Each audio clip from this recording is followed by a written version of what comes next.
So ito mga bossing, sa mga Wave 125 dyan or XRM 125 carb type na interesadong mag crankshaft din, ito mga bossing, meron tayo ulit dito plus 3mm, tapos total stroke nito is 6mm mga boss. So ayan, pitch bike sa mga interesado dyan mag crankshaft. Ito ipasilip natin sa inyo mga bossing. So bukas natin, meron tayo makikitang gasket mga bossing. Ayan, plus 3mm total stroke, 6mm mga boss.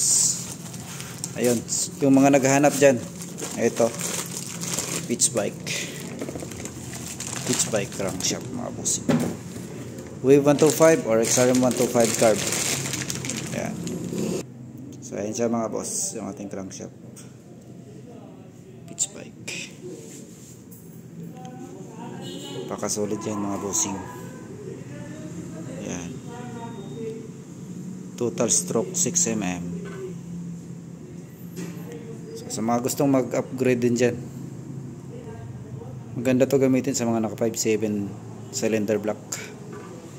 Ayan. So sa mga di pa pala naka-follow dyan, kung interesado kayo ma-update sa mga paparating pa na parts para sa ating motor, pwede nyo ako i-follow mga boss. Lagi tayo nag-update dito ng mga parts ng ating mga motor, lalong lalo na yung mga paparating pa na parts para sa ating mga motor, yung mga bago na mga piyesa.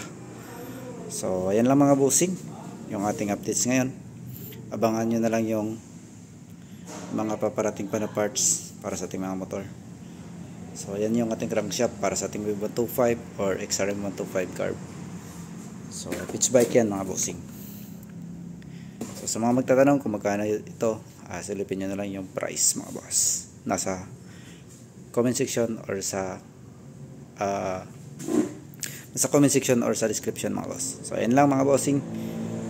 Ride safe mga boss.